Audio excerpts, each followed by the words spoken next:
দক্ষিণ কোরিয়ায় যাত্রীবাহী বিমান বিধ্বস্তের ঘটনায় পর্যন্ত ১৭৭ জনের লাশ উদ্ধার করেছে উদ্ধারকর্মীরা। ঘটনায় ২ জনকে জীবিত উদ্ধারের খবর নিশ্চিত করেছে কর্তৃপক্ষ। এছাড়া বাকি ১৭৯ জনই নিহত হয়েছেন বলে আশঙ্কা করা হচ্ছে। দুর্ঘটনার সময় উড়োজাহাজটিতে ১৭৫ জন যাত্রী ও ৬ জন ক্রু ছিল।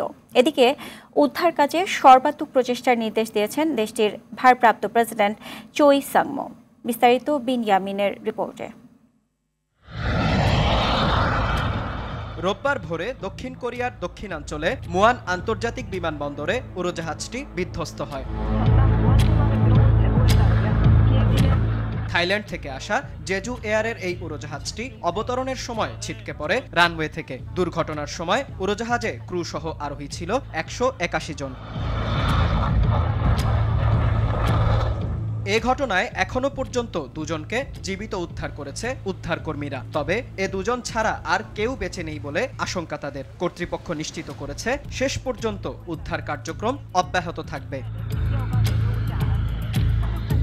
দুর্ঘটনার পর বিধ্বস্ত উড়োজাহাজটির বিভিন্ন অংশে আগুন ধরে যায়। এমন পরিস্থিতিতে আগুন নিয়ন্ত্রণ ও বিধ্বস্ত উড়োজাহাজের পেছনের অংশে উদ্ধার কাজ চালিয়ে যাচ্ছে কর্তৃপক্ষ। এছাড়া বাতিল করা হয়েছে মুয়ান বিমানবন্দরের সকল ধরনের ফ্লাইট।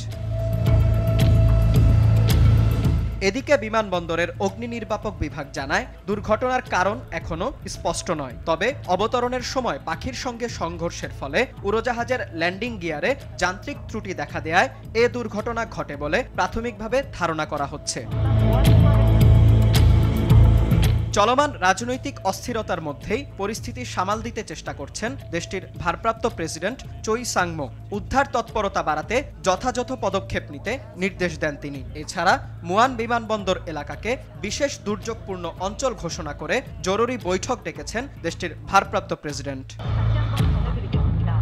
বিনয়ামিন, RTV।